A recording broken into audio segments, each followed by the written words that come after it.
데카메론. 한눈에 반한 기사의 쌍둥이 딸을 공주로 삼아 시집 보낸 샤를르 1세.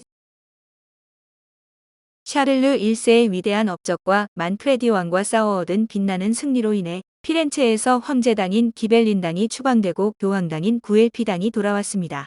그 때문에 네리 델리 우베르티라는 기사가 가족 모두와 막대한 돈을 갖고 피렌체를 떠났으나 그는 샤를르 왕의 지배력이 미치지 않는 다른 나라까지 달아날 생각은 없었습니다.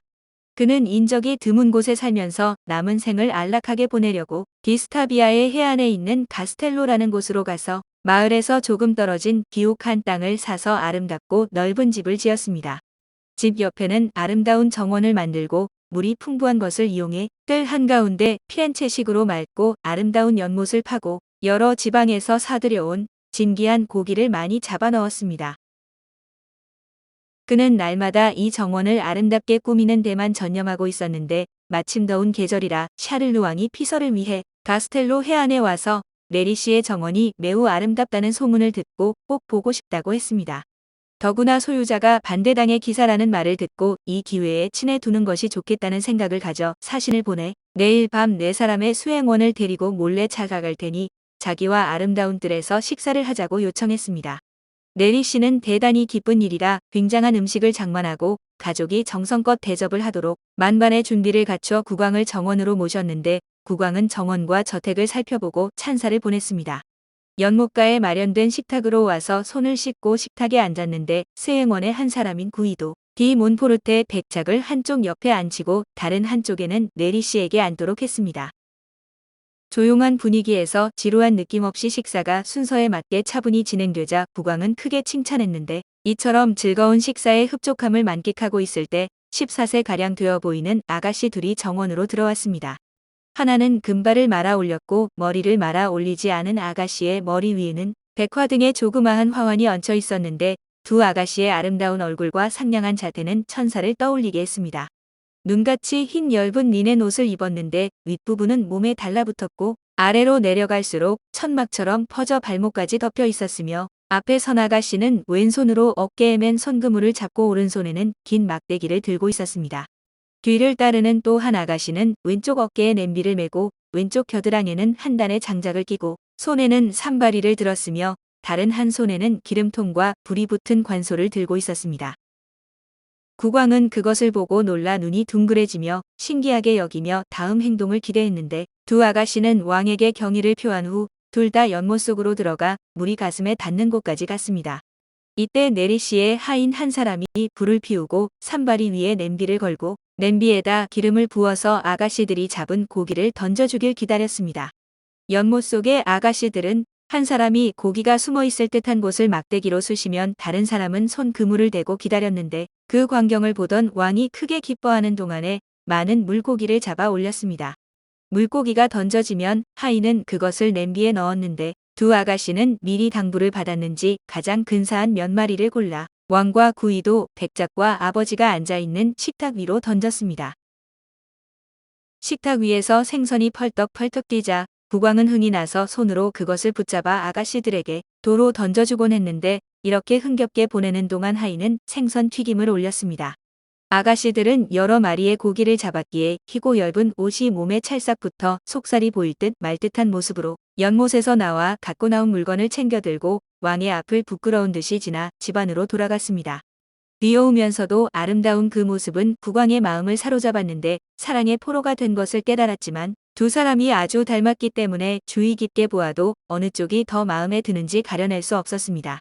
여러 생각에 사로잡힌 국왕이 네리 씨를 바라보고 지금의 두 아가씨는 누구냐고 묻자 자신의 쌍둥이 딸들로 한 아이는 미인 지네브라 다른 아이는 금발 이조타라 부른다고 했습니다. 왕이 두 사람의 미모를 칭찬한 다음 빨리 출가시키라고 권하자 네리 씨는 출가시킬 방법도 수단도 없다고 변명했습니다. 식사가 끝난 뒤에 디저트가 나오자 두 아가씨는 엷은 명주 블라우스를 입고 두 손에 과일을 담은 은쟁반을 들고 국왕 앞에 식탁에 놓았고 뒤로 물러나 이중창을 불렀습니다. 노랫소리는 구슬을 굴리는 듯 달콤하게 마음을 파고들어 국왕은 기쁜 마음으로 두 사람을 바라보며 귀를 기울였는데 식사가 끝나자 국왕은 네리 씨와 헤어져 수행원과 함께 말에 올라 잡담을 하면서 왕궁으로 돌아왔습니다. 그러나 왕궁으로 돌아온 뒤에도 국왕은 미인 지네브라의 아름다움과 사랑스러움이 머릿속에서 떠나지를 않았고 그녀의 쌍둥이 동생도 보고 싶어져 머리에 다른 생각은 하나도 들어오지 않았습니다. 견디다 못한 왕은 갖가지 구실을 만들어서 네리씨와 접촉을 가졌고 지네브라의 얼굴을 보기 위해 자주 그 아름다운 정원으로 갔지만 그것만으론 직성이 풀리지 않았는데 별다른 방법도 떠오르지 않았습니다. 마침내 쌍둥이 둘을 모두 아버지에게서 뺏으려는 야심을 품어 연모의 정과 의도를 고의도 백작에게 털어놓았으나 마음이 올곧은 백작은 이렇게 대답했습니다. 폐하, 신은 일찍부터 폐하를 모셔왔기 때문에 더욱 놀라운데 젊은 시절에는 그런 정열을 갖지 않으셨으면서 어찌 노경에 드신 지금의 사랑에 빠지시옵니까? 폐하는 새로 얻으신 나라에서 배반과 기만에 찬 국민을 다스리고 계시며 아직 싸움이 끝나지 않은 것을 아셔야 하옵니다. 아직 나라에는 큰 화근이 남아있으며 다사다난한 정사가 쌓여 있는데 백성의 이목을 끄는 사랑에 빠짐은 부당한 처사이며 고매한 국왕이 취할 짓이 아니라 신분이 낮은 젊은이가 취할 행동입니다. 더욱 안 될 일은 그 기사로부터 두 딸을 뺏으려는 것으로 그가 폐하를 환대하기 위해 거의 알몸에 가깝게 딸을 선보인 것은 자기가 폐하를 신뢰하는 증표로 폐하가 탐욕스런 일이가 아님을 믿고 있다는 증거입니다. 만약 폐하가 그런 짓을 하신다면 뭐라고 변명하시겠사옵니까? 그가 기벨린 당원이라는 것은 변명이 되지 못합니다. 신은 폐하가 만프레 디왕을 패배시키고 코르라디노를 무찌르신 것이 대하의 최대 영광이온 줄 알지만 자기 자신을 극복하는 것도 더 큰 영예라고 믿습니다. 그러니 폐하는 백성의 모범이 되시고 자신을 극복하시어 그런 욕망을 억제하셔서 모처럼 획득하신 영예를 그러한 오명으로 해치는 일이 없으시길 바랍니다. 이 말은 왕의 마음을 날카롭게 찔렀는데 그것이 진실임을 알기 때문에 고통이 더욱 컸고 왕은 몇 차례 뜨거운 한숨을 쉬다가 이렇게 말했습니다. 용감하고 위대한 기사는 모든 적이 아무리 강해도 쉽게 이길 수가 있지만 자기 욕망을 이긴다는 것은 참으로 어려운 일이요. 그러나 그 고통이 아무리 크든 또한 그것을 극복하는데 얼마나 큰 힘이 들든 그대의 말은 짐을 깨우쳐 주었어. 앞으로 며칠 동안에 짐이 적을 무찔렀던 것처럼 자신을 극복한 것을 그대에게 보여주리다.